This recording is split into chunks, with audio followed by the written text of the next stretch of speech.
myself. Oh no, give me that sound. Oh, I gotta go like Cobain. 8 years to the grave, gone insane. My blood got propane. How you gon' go and throw my name with shame? Already cross-faded, making it to the disco. I hate it, and you know how this goes. You framed it, picture painted in my room. This that real life shit, not on Zoom. Got the scene in it. Make sure you subscribe. What's up, y'all? It's the most that's the most. JerCrispy, welcome back to my video. The dog Brewski? How Spy Kid become the unrecognizable.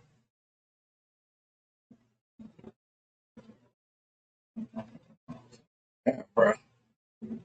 Spy Kids is unrecognizable. But we got the dog Brewski, bro. Last time we watched Brewski, I think it was the Cat in the Hat, or it was something else. Last time we watched Brewski was the Captain Underpants, right? Yeah. Cat in the Hat. Oh. No. It was Captain Underpants. I remember that. Yeah. Alright, let's get it.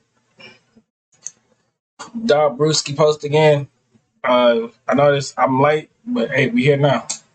Has become synonymous with the early 2000s. Clunky CGI, cartoonish humor, and unhinged storylines. The movies never took themselves too seriously, but they perfectly captured the spirit of their era. When Spy Kids 3D wrapped up the trilogy in 2003, audiences felt it was the right place to end off, and that it was time to let the series rest. But Hollywood just isn't ready to let go. When Robert Rodriguez set out to make the first Spy Kids in the late 90s, he went in with a clear vision. Create a story that felt like it was straight out of a child's imagination, that would not only be enjoyable for younger audiences, but make them feel empowered. He had grown increasingly burnt out with his more violent, adult-oriented work, and felt that family movies were a neglected genre at the time. Rodriguez wanted to make a refreshing kids film that could entertain any age group without being condescending. The whole movie feels like a little kid's creative dream. I really wanted to make it like a child created this movie. The idea for the thumbs in the movie were even based on a drawing he created when he was 11 years old. Robert was so passionate in his vision that he wore every hat while making Spy Kids. Director, writer, composer, production designer, he had his hands on each aspect of the film to ensure that it all came to life exactly how he pictured it. Studios were somewhat skeptical about having two Hispanic leads, worried that it might only appeal to that demographic. Okay, I came up with an argument. This is good.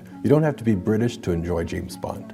And they went, oh. So yeah, by making it that specific, it becomes universal. But in the final product, his passion was reflected. Spy Kids released on March 30th, 2001, and it was an instant hit in nearly every way. Commercially, the movie managed to gross $147 million on a budget of just $35 million, and it was generally praised by critics and families alike. While the visuals were a little shaky even for the time, they suited the childlike dream aesthetic Robert Rodriguez was going for. And despite its playful surface, the film took a surprisingly mature approach to its messaging. Critics appreciated that the characters were charming but realistically flawed, and that it delivered a heartfelt ending with themes centered around family, forgiveness, and growth. Respected critic Roger Ebert gave it a glowing review, awarding the film a 3 out of 4 star rating. To me, Spy Kids is brilliant. It's one of the most alive, and wonderful, and visually inventive, and beautiful, and exciting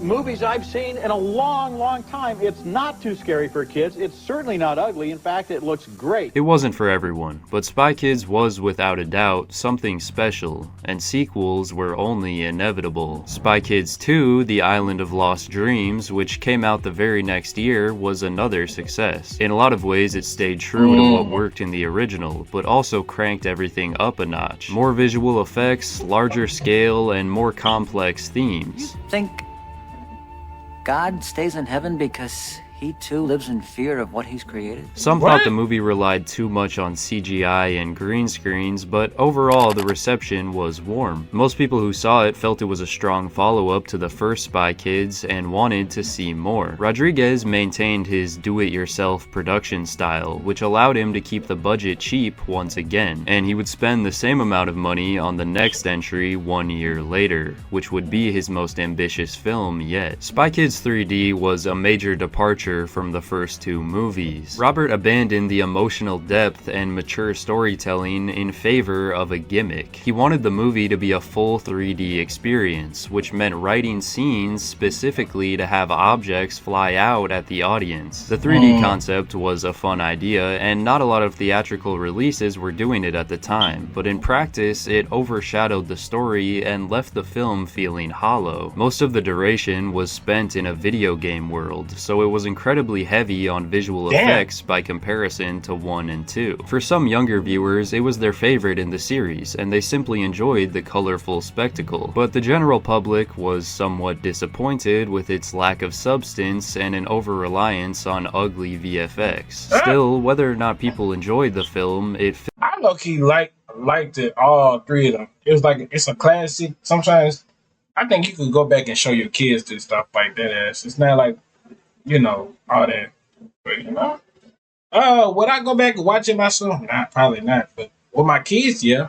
filled out seats, making almost $200 million, cementing it as the highest grossing movie in the series. By the end, almost every previous Spy Kids character made an appearance, and it very much felt like a send-off for the franchise. The family came together in one final moment, and it seemed like the end. And for years, it was. Right. Until it wasn't. 8 years later, the trailer for Spy Kids All the Time in the World would be released with a different cast, and this time Rodriguez had a new vision. He didn't just want to revive the franchise, he wanted to reinvent the theater-going experience. And what's more immersive than a 3D movie? A 4D movie. With the marketing for Spy Kids 4, they introduced a concept called Aromascope. It was a scratch and sniff card with 8 different numbered scents, and when the movie would play in theaters, numbers would flash on the screen, prompting audience members to scratch the corresponding. Will make you feel like you're right there in the movie. Similar to Spy Kids 3, they wanted to bring interactive movie-going experiences back to cinemas, and the fourth dimension was bringing smell into the picture. These scents ranged from bacon to dirty diapers, and yet again, he would write this concept into the scenes. Some were skeptical about the Aromascope and thought it seemed gimmicky. Just because kids might be like, oh great, I can smell poop on the screen, that doesn't mean it's a good idea.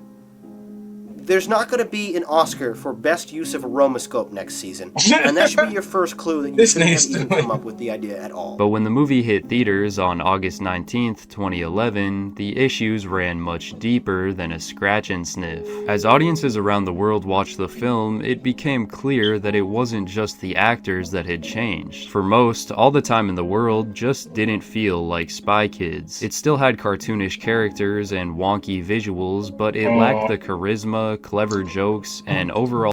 Wait a minute, hold on, wait.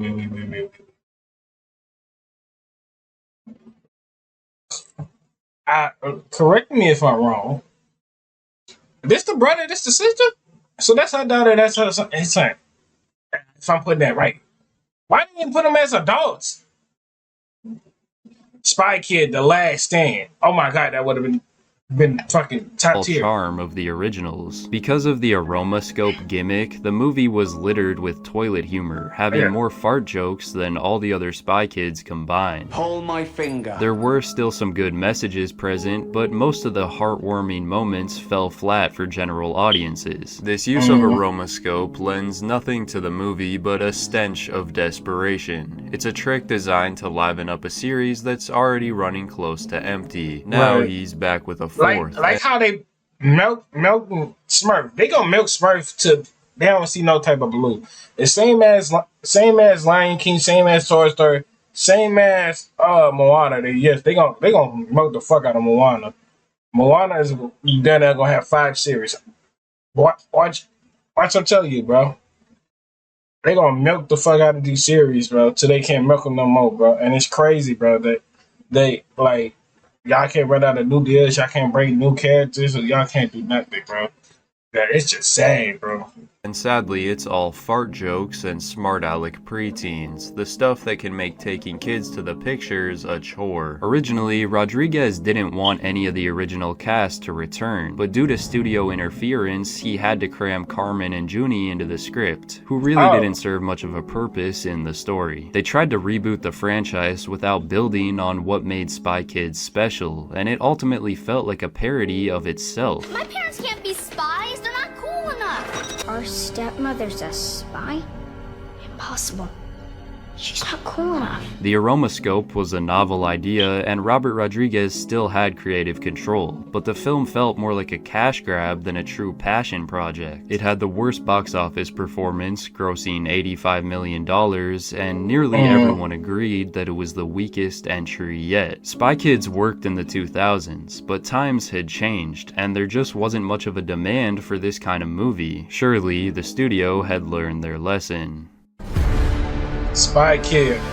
Flash forward to 2023, and Spy Kids was back once again. This time around as a Netflix exclusive reboot. Robert Rodriguez returned, but he didn't just direct the film. He co-wrote it with his son, Racer Max, and brought in his other kids as crew members. It was admirable to see him making a movie in a franchise all about family with his actual family. But because it was Spy Kids, it would end up bringing in longtime fans of the series. Fans who were not pleased with how it turned out. Your favorite franchise either dies pure or lives long enough to get insufferably self-referential. The movie was a full reboot with a completely new cast, which meant it could go wherever the studio wanted it to, but it amounted to exactly what fans feared it would. A watered-down Netflix original with nothing to add. Spy Kids Armageddon didn't just struggle to say anything new, it ripped most of its pages straight out of the original. It repeated the same tired shtick of a brother and sister who find out their parents are secretly spies. The villain is a tech mogul named Regis who uses a video game to take control of everyone's devices around the world. Characters from the game world enter the real world, and characters from the real world end up fighting in the virtual world, just like Spy Kids 3. The dialogue was flat, the visuals were flat, and it managed to shift even further.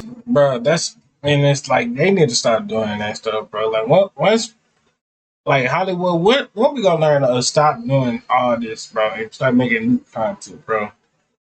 And I forgot, they gonna milk the fuck out of Jurassic Park 2, bro. I should not be in my fucking late 30s, should still be like down there having kids and shit, still be hearing about Jurassic Park. Then they got a sequel number 10 to this bitch. Damn, like, how many dinosaurs you're coming up with at this point? Away from what made the originals great. It briefly made the Netflix top 10, but didn't last long, and compared to other Netflix kids titles, the performance was underwhelming. Still though, Rodriguez has confirmed that he wants to make sequels, and maybe it will only go up from here. At this point, it seems like Spy Kids has become a shell of what it once was, but it's possible that Spy Kids was a franchise that could only work in the era it was released in. There was an animated Netflix series in 2018 that switched things up slightly and was less offensive than any of the newer movies, but it wasn't super popular. The Spy Kids movies were always far from perfect, but they were a product of their time, and the studios keep trying to recreate the same format, a format that just hasn't aged very well. Alright, y'all. That's my boy Brewski. See y'all when I see y'all. Love y'all to the bottom of my heart and